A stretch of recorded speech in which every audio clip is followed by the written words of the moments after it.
الله من الشيطان الرجيم بسم الله الرحمن الرحيم وقالوا كونوا هودا أو نصارى تهتدوا قل بل ملة إبراهيم حنيفا وما كان من المشركين۔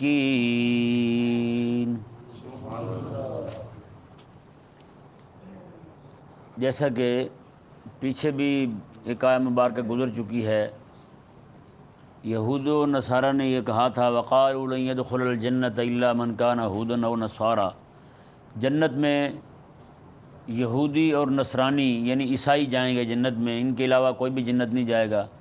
یہ صرف اور صرف اہل اسلام کو اسلام سے برگشتہ کرنے کے لیے وہ ایسی باتیں کرتے تھے، اگرچہ وہ ایک دوسرے کو بھی کافر کہتے تھے، مسلمان نہیں مانتے تھے ایک دوسرے کو، لیکن مسلمانوں کو اسلام سے بدظن اور بدگمان کرنے کے لیے، اپنے مذہب کی طرف کھینچنے کے لیے ایک دوسرے کو جنتی مانتے تھے۔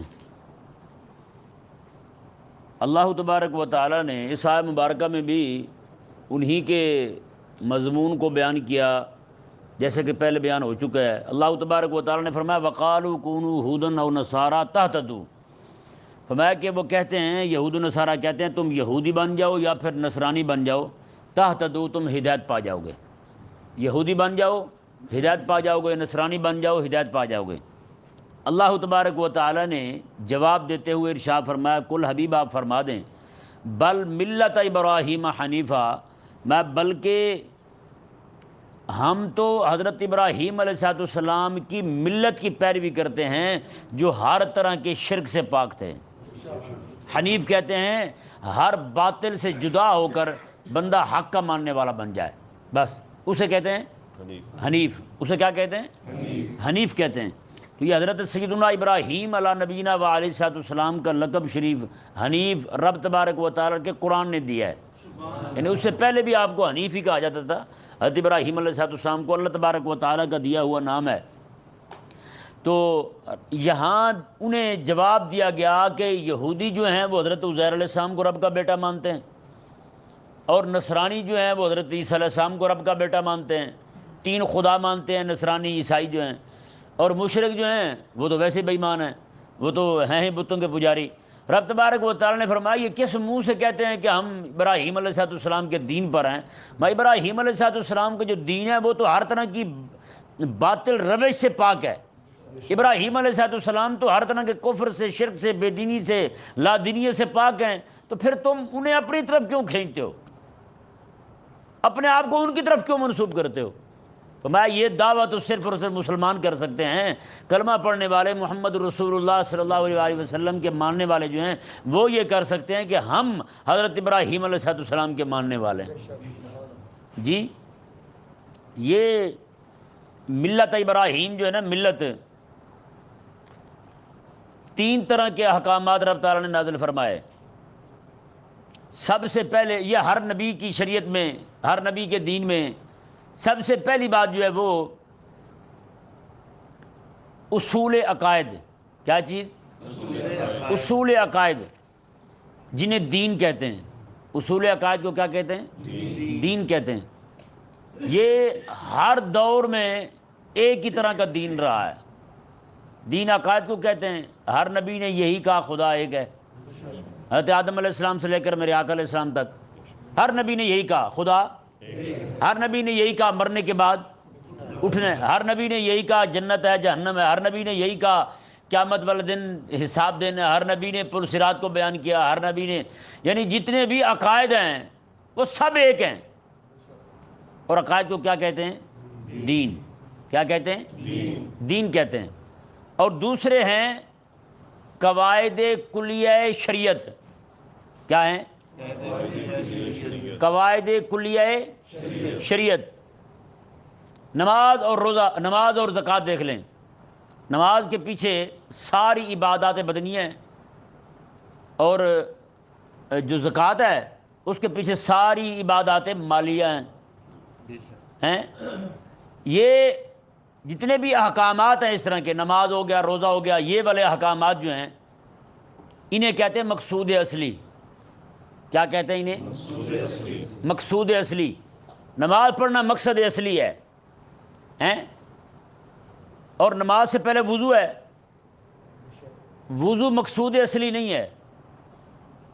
وضو بذات خود عبادت نہیں بنتا، عبادت مقصودہ نہیں ہے، بلکہ وضو جو ہے، جو مقصود عبادت ہے نماز، اس تک پہنچانے کا ذریعہ ہے. کہ نہیں سمجھ آیا؟ جیسے لباس ہو گیا، اچھا لباس ہو، اس طرح کی چیزیں جتنی بھی ہیں ہمارے لیے لازم ہیں جی، وہ لباس جو ہے اس کا بھی حکم، وہ بھی عبادت تک پہنچانے والا ہے، بذات خود عبادت نہیں بنتا. کہ نہیں سمجھ آیا مسئلہ؟ یہ لباس جو ہے نا، ایک مسئلہ اس کے متعلق میں عرض کر دوں آپ کو ضمناً. یہ نماز کے لیے، امام کے لیے خاص طور پر یہ سفید لباس پہننا ہے، سفید لباس، صاف ستھرا لباس نمازی بندے کے لیے یہ ضروری ہے. اور اہل اللہ پتہ کیا فرماتے ہیں؟ فرماتے ہیں کہ جو بندہ صاف ستھرا لباس پہنتا ہے نا، اس کا لباس بھی رب کا ذکر کرتا ہے. میں آپ کو اس کی مثال دیتا ہوں. رب تبارک و تعالیٰ کا ذکر اس طرح بھی ہوتا ہے کہ کسی بندہ کسی کو دیکھے نا اچھے کپڑے پہن کے آئے تو دیکھنے والا بھی کہتا ہے ماشاء اللہ، کہتا نہیں کہتا؟ آپ بتائیں اس کے اچھے کپڑے دیکھ کے لوگوں کی زبان پر رب کا ذکر جاری ہو گیا ہیں. تو اس لیے یہ حکم ہے کہ بندہ، حضرت غوث پاک رضی اللہ تعالیٰ عنہ کا جو صرف نماز پڑھنے کے لیے آپ کو جو جبہ تھا نا وہ علیحدہ تھا، جو نماز پڑھنے کے لیے آپ کے لباس ہے نا وہ علیحدہ تھا آپ کا. وہ 40,000 روپے کا ایک صرف قمیض تھی اس کی، اس وقت 40,000. آج کے کروڑوں کا بنے گا. میں کہ لوگوں کے سامنے بن کے جاتے ہیں، میں اپنے مالک کے سامنے بن کے جاتا ہوں. اور یہاں کیا ہوتا ہے؟ ستھن ہور قمیض ہور، نماز پڑھنے آ گئے ہیں، نیچے شلوار پہنی ہوئی ہے، اوپر شرٹ پہن کے نماز پڑھنے آ گئے. میں نے کہا واہ تیری شان چیک کرو بھائی، اوپر ٹی شرٹ ہیں، یہ کون سی نماز ہے بھائی؟ ایسی حالت میں اور کیفیت میں بندہ اپنے باس کے سامنے بھی جاتا ہے والا، اپنے کام پہ بھی جاتے ہیں. یہی لوگ جو ہیں جب کام کرنے کا وقت آتا ہے تو پتہ نہیں کتنے کیسی تیاری کر کے جاتے ہیں. 1.5 گھنٹہ پہلے میک اپ کا سامان نکال لیتے ہیں، بیٹھے جناب لڑکے تیار ہو رہے ہوتے ہیں. بھائی رب تبارک و تعالیٰ کی بارگاہ میں حاضر ہو رہے ہیں، خالق اور مالک کی بارگاہ میں حاضر ہو رہے ہیں. میرے کریم آقا صلی اللہ علیہ وسلم کے پاس شیخ محقق رحمہ اللہ نے پورا رسالہ لکھا ہے اس مسئلے پر. آپ فرماتے ہیں آقا علیہ السلام کے پاس 5 نمازوں کے لیے امامہ الگ تھا، سمجھ آ رہا ہے؟ جمعے کے لیے الگ تھا، عیدوں کے لیے الگ امامہ تھا آقا علیہ السلام کے پاس. اور جہاد پر جاتے تھے حضور، آقا علیہ السلام کا امامہ جہاد کے لیے الگ تھا. میں آپ رب تبارک و تعالیٰ کی بارگاہ میں ہم اپنی جان پیش کرنے کے لیے جا رہے ہیں، پوری تیاری کے ساتھ جائیں گے ہم. بتائیں بھائی، آج ہمارے ہاں کوئی حال نہیں ہے. تو اس کی وجہ جو ہے نا، جو امام کے لیے خاص طور پر کپڑے صاف ستھرے ہونے چاہیے. کہ جب امام ہی کھڑا ہوگا ایسا بدبودار ہو، پسینے کے سارے داغ چڑھے ہوئے اس کے کپڑوں پر، تو لوگ جو نماز میں کھڑے ہو کہیں گے عجیب بد دماغ ہے، عجیب بد دماغ ہے. تو بتائیں ان کا ذہن رب تعالیٰ کی طرف کیسے جائے گا بھائی؟ بتائیں، رب تعالیٰ کی طرف نہیں جا سکتا ان کا ذہن. وہ نماز میں کھڑے ہو کے امام کے بارے میں سوچتے رہیں گے ہمارا امام ایسا ہے، ہمارا امام ایسا ہے. نہیں، اس لیے صاف ستھرا لباس. تو یہ جو چیزیں ساری کی ساری یہ لے کے جانے والی ہیں رب تبارک و تعالیٰ کی طرف سے جو حکم نازل ہوا مقصود اصلی کا، اس تک لے جانے والی ہیں جی. اب نماز پڑھنا مقصود اصلی ہے، وضو اس کے لیے کیا ہو گیا؟ ذریعہ ہے. اس تک پہنچنے کا کیا ہے؟ ذریعہ ہے. وضو مقصود اصلی نہیں ہے. اسی طرح کر کے لباس ہو گیا، باقی ساری چیزیں جتنی بھی ہیں نماز سے باہر والے جتنے بھی فرائض ہیں وہ سارے کے سارے مقصود اصلی نہیں ہیں. مقصود اصلی نماز ہے، وہ نماز تک پہنچنے کا ذریعہ ہے. اسی طرح کر کے روزے میں، حج میں، زکوٰۃ میں، ساری چیزوں میں آپ دیکھ لیں جی. اور یہ بھی ذہن میرے، حج جو ہے یہ پہلی، یہ موسیٰ علیہ السلام کی شریعت میں حج لازم نہیں تھا. حج لازم نہیں تھا. کیوں؟ عبادت میں 2 چیزیں دیکھی جاتی ہیں، 2 چیزیں رب تبارک و تعالیٰ نے رکھی ہیں. ایک تو یہ ہے عقل، کیا؟ عقل. اور دوسرا عشق. ایک عقل ہے اور ایک عشق ہے. بندے سے 2 ہی چیزیں کام کرواتی ہیں، یا عقل کرواتی ہے یا پھر عشق کرواتا ہے. کسی بھی بندے کو آپ دیکھ لیں، یا تو وہ سمجھتا ہوگا یار میری مجبوری ہے، کیا کروں گا، کل کو کیا کھاؤں گا، یہ عقل کروا رہی ہے. اور کچھ بندے ایسے ہوں گے وہ کہیں گے یار میرے سجن نے مجھے کہا ہے کام کرو، اگر میں نہیں کروں گا تو وہ مجھ سے روٹھ جائے گا. بڑے سارے معاملات ہیں، کئی بیویوں کے ساتھ بھی محبت ہوتی ہے بندوں کو، وہ اس لیے بھی زور لگا رہے ہوتے ہیں، بچوں کے ساتھ بھی محبت ہوتی ہے، یہ عشق میں کر رہے ہیں۔ کس لیے کر رہے ہیں؟ عشق میں کر رہے ہیں۔ اور مجبوری والا بندہ جو ہے، عقل والا، وہ کچھ تھوڑا ہی کرتا ہے، عشق آگے تک لے جاتا ہے یا نہیں؟ اب اسی نماز کو ہی آپ دیکھ لیں، نماز میں عقل بھی ہے اور عشق بھی، عقل بھی ہے اور عشق بھی۔ رب تبارک و تعالیٰ کا ذکر کرنا عقل کا تقاضا ہے، اس کی حمد و ثنا کرنا عقل کا تقاضا ہے۔ عقل بھی کہتی ہے جس نے تجھے دیا ہے اس کا ذکر کر، ہیں؟ اور اپنا ناک، ماتھا اور گھٹنے اور پیر برابر ہی کر دینا، یہ تو عشق ہی کرواتا ہے نا، کہ نہیں سمجھ آیا مسئلہ؟ جیسے حج ہے، حج کو آپ دیکھ لیں، حج موسیٰ علیہ السلام کی شریعت میں لازم اس لیے نہیں تھا، ہمارے علماء نے متفقہ طور پہ لکھا ہے ان کی قوم عقل والی نہیں تھی، عقل تھی، عشق نہیں تھا ان کے پاس، عشق کی دولت سے وہ خالی تھے۔ کیوں؟ فرمایا کیونکہ یہ حج جو ہے نا، اس میں عقل بھی ہے اور عقل سے زیادہ عشق کا تقاضا ہے، کہ نہیں سمجھ پڑا مسئلہ؟ اللہ اللہ کرنا، وہاں لبیک اللہم لبیک پڑھنا، یہ عقل کا تقاضا ہے۔ عقل کہتی ہے کہ رب تبارک و تعالی جس نے تمہیں دیا ہے اس کو یاد کرو، ہیں؟ لیکن یہ تو عقل ہی نہ کہتی کہ اپنے ایک کدھا ہی ننگا کر لو، کپڑے جو سلے ہوئے پہنے ہوئے وہ بھی سارے اتار پھینکو اور دو چادریں، دو تہبند باندھ لو تم، ہیں؟ اور وہاں جا کے کعبے کے سامنے جناب اکڑتے ہوئے چلنے لگو۔ عقل کہتی ہے جب دور دراز کے علاقوں میں اکڑنا جائز نہیں ہے تو رب کے گھر میں اکڑنا کیوں جائز ہے؟ میں نہیں، یہ عقل کی نہیں ماننی، ہم نے عشق کی ماننی ہے، ہیں جی؟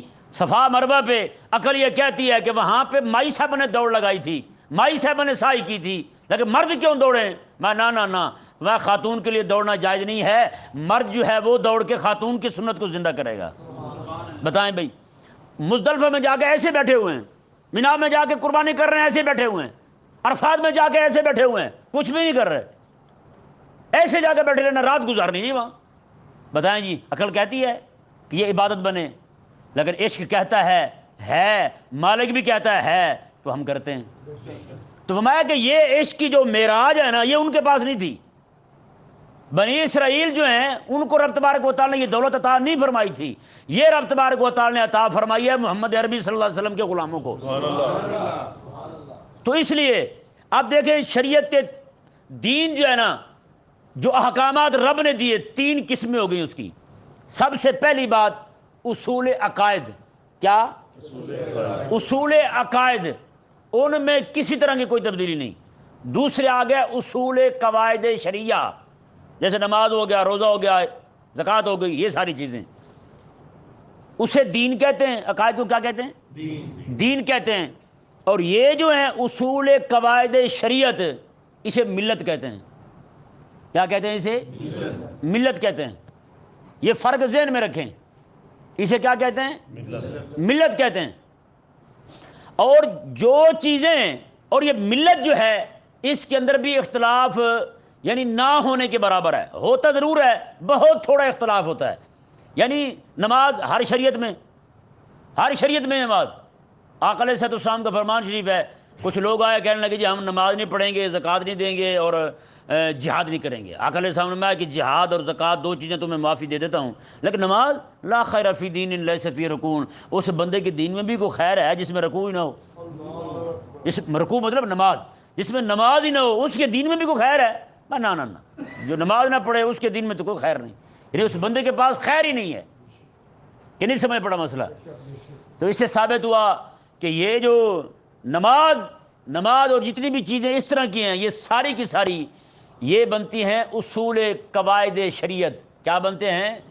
اصول قواعد شریعت۔ ان کے اندر اختلاف ہوتا ہے لیکن برائے نام ہوتا ہے انبیاء کی شریعتوں میں۔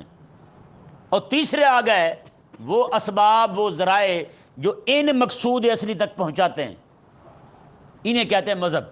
انہیں کیا کہتے ہیں؟ مذہب۔ اور یہی وجہ ہے اسے کہتے ہیں یہ مذہب ابو حنیفہ ہے، یہ مذہب مالکی ہے، یہ مذہب شوافع ہے، یہ مذہب حنابلہ ہے۔ اس میں اختلاف ہوتا ہے، آمین اونچی کہنی ہے یا نہیں کہنی ہے، امام کے پیچھے کھڑے ہو کے فاتحہ پڑھنی ہے نہیں پڑھنی، یہ مذہب ہے۔ مذہب میں اختلاف ہوتا ہے. کئی لوگ کہتے ہیں آپ کا مذہب کیا ہے؟ کہتے ہیں مذہب ہمارا اسلام ہے. بھائی نہیں، ہمارا مذہب اسلام نہیں ہے، ہمارا دین اسلام ہے. اسلام ہمارا دین ہے، اس میں ذرا فرق رکھیں. کئی سارے مولوی بیٹھے کہہ رہے ہوتے ہیں مذہب ہمارا اسلام. اب بھائی نہیں، مذہب اسلام نہیں ہے، ہمارا دین اسلام ہے. مذہب کسے کہتے ہیں؟ مذہب کہتے ہیں فقہی احکامات کو جن کے اندر اختلاف ہے اور ہوتا رہے گا. جیسے مثال کے طور پر وضو کرنے سے پہلے کلی کرنا کتنی بار کرنی ہے، اس میں ائمہ کا اختلاف ہو سکتا ہے، اس میں ائمہ کا اختلاف ہو سکتا ہے. لیکن ظہر کی نماز ہے، عصر کی نماز ہے، عشاء کی نماز ہے، مغرب کی نماز ہے، اس میں کسی امام کا اختلاف ہے؟ ہر امام 5 رکعتیں پڑھتا ہے، یہ 5 نمازیں پڑھتا ہے. کسی امام نے یہ نہیں کہا کہ فجر کی 2 رکعتیں ہیں آپ 3 پڑھ لیں. اس میں کوئی اختلاف نہیں، اس میں اختلاف نہیں ہے. یہ ملت ہے بھئی، ملت اختلاف نہیں کرنے دیتی تو مذہب اختلاف کیسے کرنے دے گا؟ پھر یہ نہیں، ملت اختلاف نہیں کرنے دیتی، دین اختلاف کیسے کرنے دے گا؟ تو اس لیے دین میں اور ملت میں اور مذہب میں فرق ہے. یہ فرق ہر بندہ ذہن میں رکھے. یار آپ کا مذہب کیا ہے؟ جی اسلام ہے. بھی مذہب اسلام کیسے ہو گیا بھائی؟ تو پھر تو اس کا مطلب یہ ہوا کہ اسلام مذہب جو ہے ہمارا، اس اسلام میں بھی اختلاف جائز ہے؟ بھائی نہیں. یعنی ہر بندے کو اجازت ہے، کوئی بندہ کھڑا ہو کے یہ کہہ دے کہ جناب خدا 2 ہیں، کوئی کہہ دے 3 ہیں، اجازت ہے پھر بندے کو؟ نہیں بھائی، یہ مذہب جو ہے یہ اسلام نہیں ہے. مذہب ہوتے ہیں فقہی. مذہب کیا ہوتے ہیں؟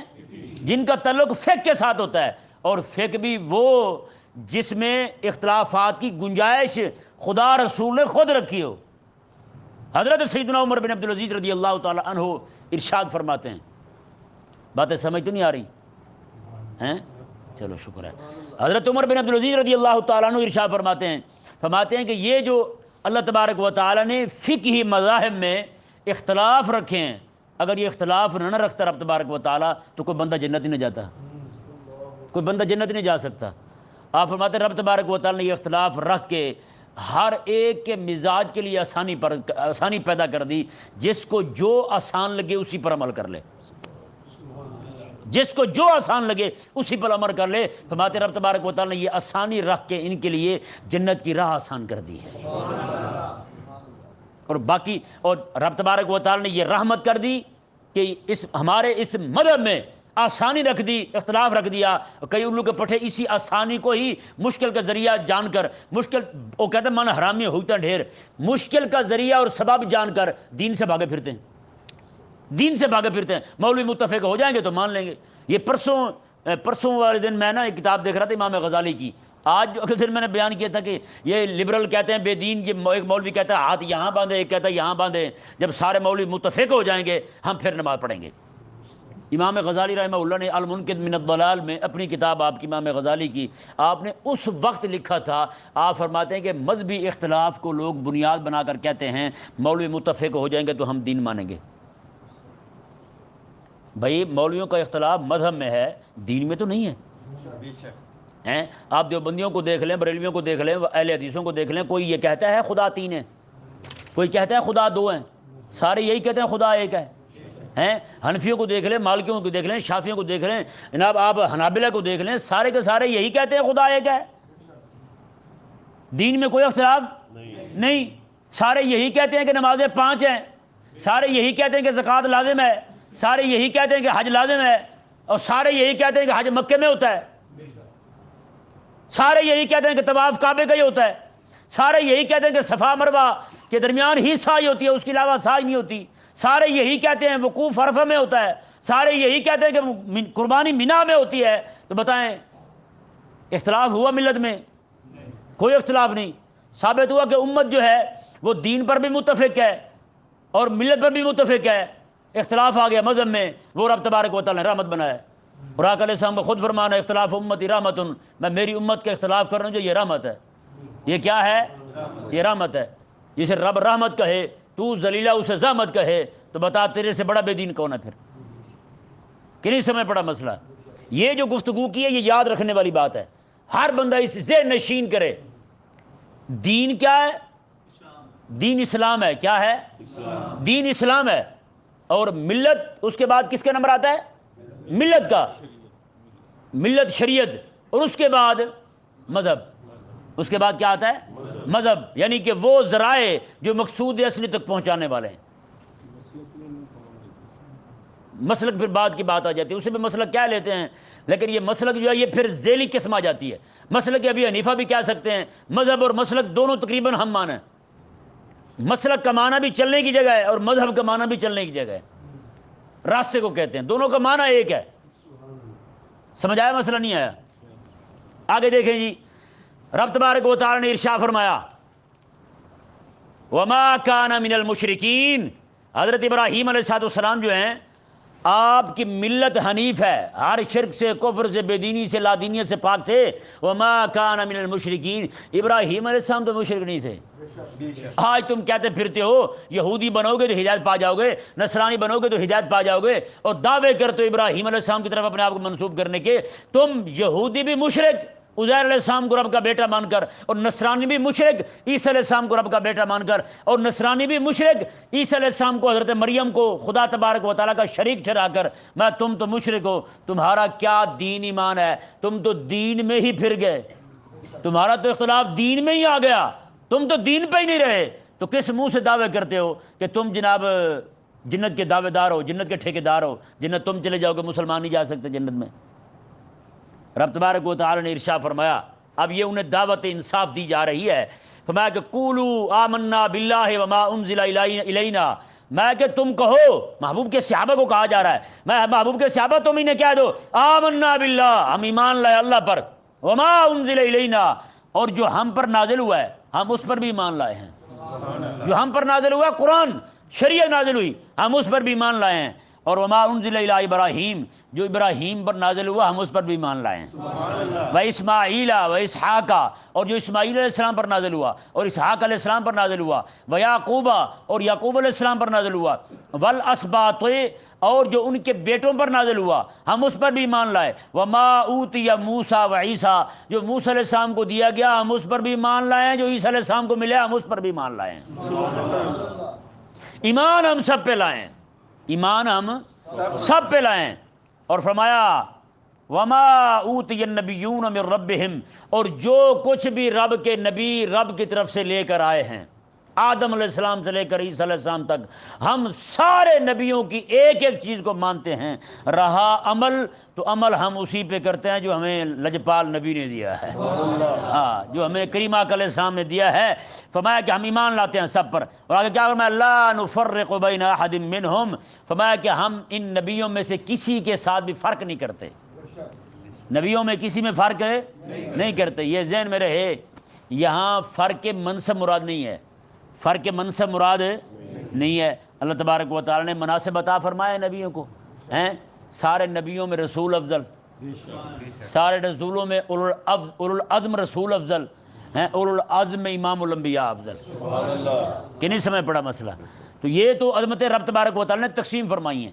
یہ فرق سے مراد یہ ہے انکار ہے، ہم کسی بھی نبی کا انکار نہیں کرتے، فرق نہیں کرتے۔ فرق کے منصب مراد نہیں ہے، فرق کے مراتب مراد نہیں ہے، بلکہ فرق سے مراد انکار ہے، ہم کسی بھی نبی کا انکار نہیں کرتے۔ وَنَحْنُ لَهُ مُسْلِمُونَ، فرمایا ہم تو اللہ تبارک و تعالیٰ کی بارگاہ میں جھکے ہوئے ہیں، ہماری گردن اسی کی بارگاہ میں جھکی ہوئی ہے، میں اس لیے ہم سب کو مانتے ہیں۔ میں تم ہو گردن کشی کرنے والے ذلیل ہو تم، یہودیوں نے نہ عیسیٰ علیہ السلام کو مانا نہ ہمارے آقا علیہ السلام کو مانا، یہودیوں نے پیچھے اپنے انبیاء کو بھی شہید کیا، انہیں قتل کر دیا۔ میں عیسائیوں نے حضرت سیدنا موسیٰ علیہ السلام کو نہیں مانا، باقی انبیاء کا انکار کیا ہے، ہمارے آقا علیہ السلام کا انکار کیا ہے۔ میں یہ انکار تمہارے ہاں پایا جاتا ہے، رہے ہم مسلمان، ہم سارے نبیوں کو بھی مانتے ہیں، ان کی شریعتوں کو مانتے ہیں، ان کے دین کو مانتے ہیں، ان کی طرف آنے والے ایک ایک حکم کو ہم مانتے ہیں، ہم کسی نبی کا انکار نہیں کرتے۔ اور اس کی وجہ اور علت بیان کر دی، وَنَحْنُ لَهُ مُسْلِمُونَ، ہم رب کے سامنے جھکے ہوئے ہیں، جو جو حکم دیتا جائے گا، جس جس کو ماننے کا رب حکم دیتا جائے گا، ہم ہر اسی کو مانتے جائیں گے۔ اللہ اکبر۔ رب تبارک و تعالی نے ارشاد فرمایا جی آگے، رب تبارک و تعالی نے معیار دیا، کیا دیا؟ معیار دیا، میں ایمان تم ایسے لاؤ جیسے میرے محبوب کے صحابہ لائے ہیں۔ فَإِنْ آمَنُوا بِمِثْلِ مَا آمَنْتُمْ بِهِ فَقَدْ اهْتَدَوْا، فرمایا کہ اگر حبیب پیارے اگر یہ ایمان لے آئیں ایسے جیسے تیرے صحابہ ایمان لائے ہیں تو فقد اہتدوا، یہ بھی ہدایت پا جائیں گے۔ انہوں نے کیا کہا تھا؟ انہوں نے کہا تھا یہودی بن جاؤ یا نصرانی بن جاؤ تم ہدایت پا جاؤ گے۔ اللہ تعالیٰ نے فرمایا نہ نہ، یہودی اور نصرانی بننے سے ہدایت نہیں پاتا بندہ، محبوب کے صحابہ کی پیروی کرنے سے ایمان پاتا ہے اور ہدایت پاتا ہے بندہ۔ ہاں، محبوب کے صحابہ جیسا ایمان۔ بتائیں بھائی، جو ایمان قابل ذکر ہے اگر کسی کا، وہ میرے محبوب کے صحابہ کا ہے۔ تو رب تبارک و تعالیٰ مثال دے کے کہہ رہا ہے ایسا ایمان لاؤ جیسے ابوبکر صدیق اور عمر فاروق لائے ہیں، ایسا ایمان لاؤ جیسے عثمان و علی لائے ہیں، ایسا ایمان لاؤ جیسے حسن و حسین لائے ہیں، ایسا ایمان لاؤ جیسے سعد و سعید ایمان لائے ہیں۔